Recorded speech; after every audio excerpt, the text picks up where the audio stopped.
We're back once more to Equestria Girl. Wait, what's Equestria? I'm honestly starting to think that I'm doing more harm than good by reading these like this because I can't read them for shit. Anyway, Chapter 5, which I haven't named yet. It's currently just Part 5. Reinstalled! That's horrible. There's going to be a lot of chapters named Stalled something, so reinstalled it is. Twilight had run back to the toilets, back to the same stool she'd been in before. She wasn't hiding this time, though. She was...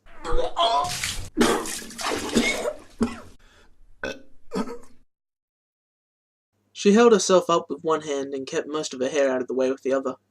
Her body may have frozen, but she had quickly unfrozen.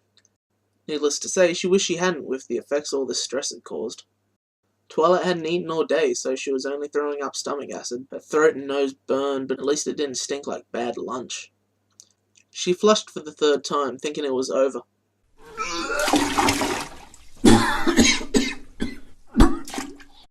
She flushed for a fourth time, thinking it was over. Thankfully, it actually was this time.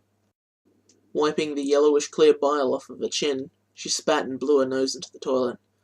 She would have worried about how much of a mess she looked right now if that had even occurred to her. But that was far from the front of her mind.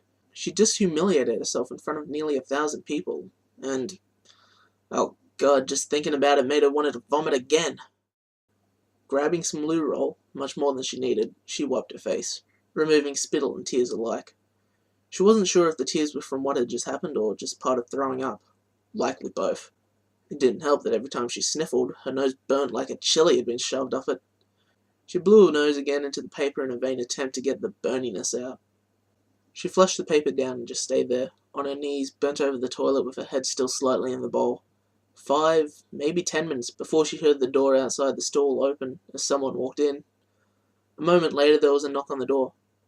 "Twilight?" came a voice of one of her friends. Not one of those people who said they were her friends. One of her actual friends. "How'd you find me, Silver Spoon?" Twilight replied, pulling her head out of the rim. "Those 5 and Sunset Shimmer are all standing outside, trying to figure out what to do. They didn't want me to come in here, but I told them to shove it. That Rainbow Dash threatened to punch me if I went in. It still hurts." Sil sighed as she put her hand on her shoulder and leant against the stall's door. "Then why did you... You heard me, right? The whole school did." Oh god. Oh god. Twilight shuddered as the urge to purge hit her again. That whole damn speech went over the PA system. And I heard Rainbow Dash threaten everyone. I guess I should thank her, but I'm not sure how I feel about that." Twilight paused before continuing with, "You heard me. You heard her. Why are you here? Go away." "Yeah, I heard you, and I know that's what you actually said, but if this isn't what you actually mean, I'll leave. I'm not one of those people who knew the other you. I met you today for the first time. We like the same books, we both read like lightning, and, well, you're the only other nerdy chick at this school who isn't a complete dork, like Twist.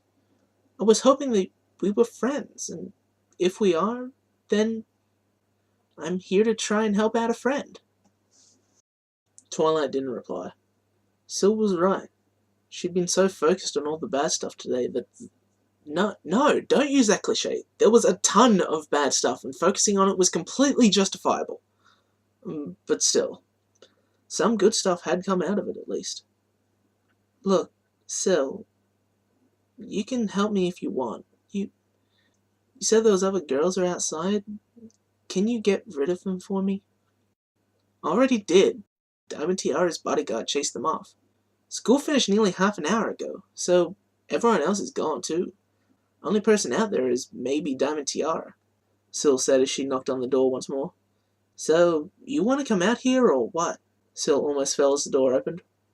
"Wow, you look better than I expected. But I'd give your hair at least a finger brush. I'd wash my hands first, though," Sil said, putting an arm around Twilight's waist, walking/pulling her towards the sinks. Twilight took a look at herself in the mirror. There was another person that looked exactly like this, somewhere out there. But she wasn't here, and she was. That sounded confusing, but somehow made sense. Twilight rinsed her face of all the dried uckiness, and Syl offered her a hairbrush. After a few moments, she made herself look adequate. It was the best she was going to get, given her state. Twilight was still far from over this, holding herself upright with her hand against the sink. Her stomach still felt like a roller coaster, and her throat and nose were still burning and slightly runny. Eventually she was at a good enough state, and soon after she left the bathroom. Cautiously, she got Syl to check outside first. No one was there, not even Diamond Tiara. "It's clear, no one's around," Syl said as Twilight peered out the door, then pulled herself through, keeping one hand on the door for balance. She didn't really need it at this point, but tell that to her subconscious. "So you're heading home, I guess.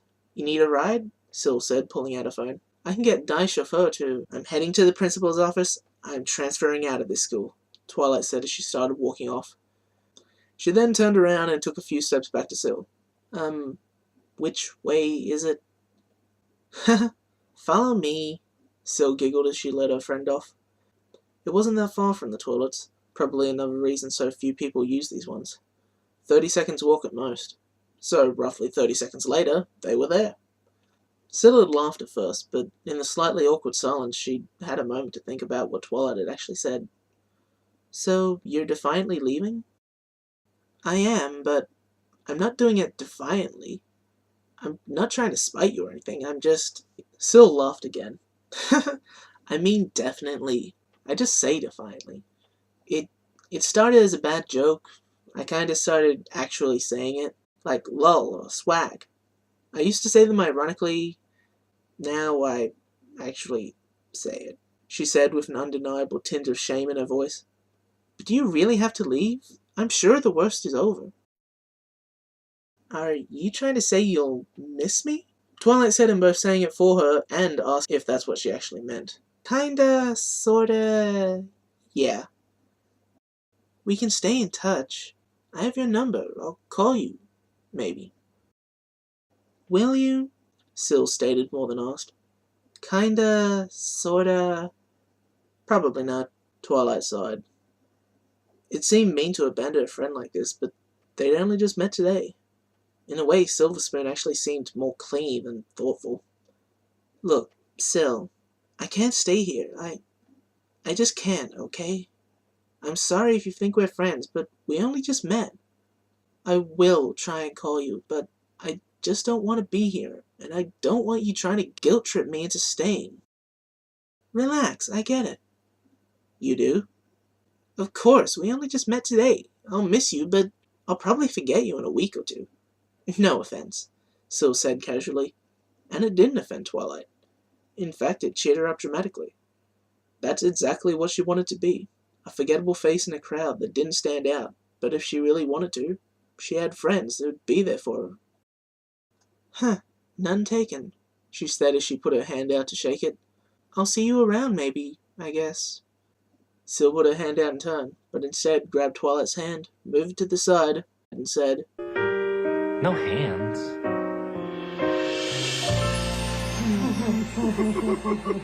and pulled her into a hug. Twilight flinched for a moment, awkwardly trying to escape the girl's embrace. Many thoughts went through her head, her least favourite of which was the fact that she knew that if her brother's girlfriend Cadence could see this, she'd be saying, "I ship it." Needless to say, it was awkward being hugged. She'd never been hugged like this before. Well, sure, she'd hugged her parents, her brother, and Cadence, but she'd never had a friend hug her. She'd never had a friend who actually seemed to care. Now she did. After a short moment of time, Twilight realized they'd been hugging for just a bit too long and pulled away. But that didn't stop her from having a great smile on her face as she did. Twilight spoke first. "Alright, I'm defiantly calling you.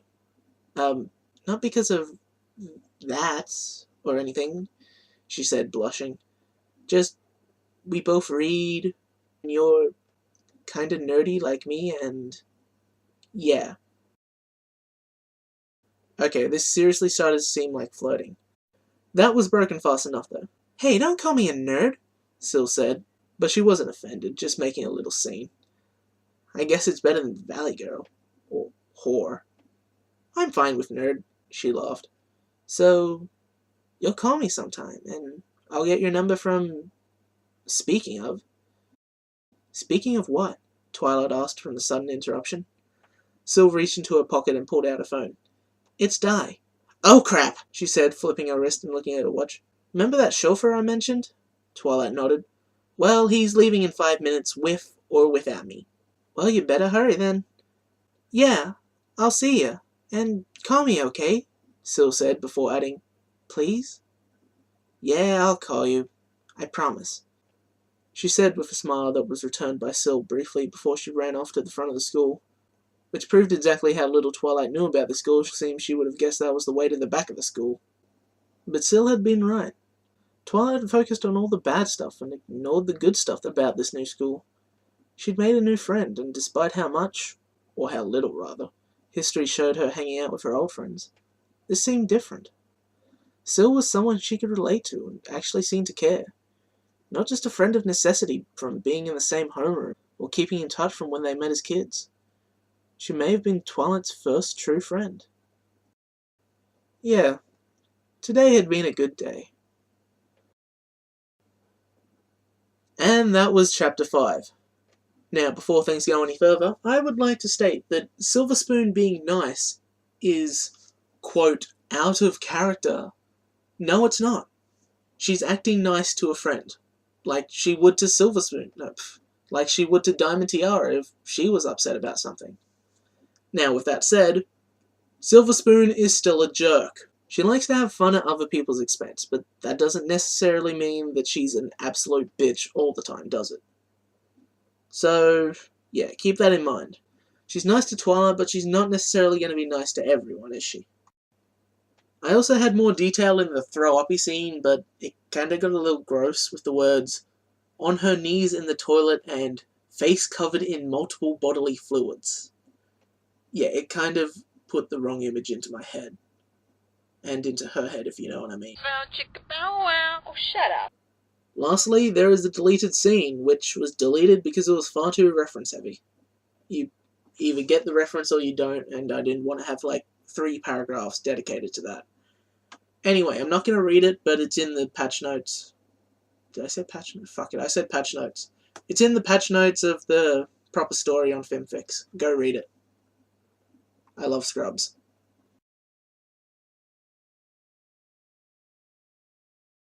Twilight? Twilight? Twilight? Yeah, that's the right voice. Right. How'd you find me? Twilight? How'd you find me? Twilight? How'd you find me? Twilight? How'd you find... Dental plan! Lisa needs bracers! Dental plan! Lisa needs bracers! Dental plan! Lisa needs bracers! Dental plan! Twilight replied, pulling her head out of the rim. That sounds oddly sexual. We can stay in touch. I have your number. I'll call you. Maybe. Call me maybe. Hey, I just met you. This is crazy, but here's my number. So call me maybe. Before you came into my life, I missed you so bad. I missed you so bad. And you should know that before you came into my... I'm still recording. Shit.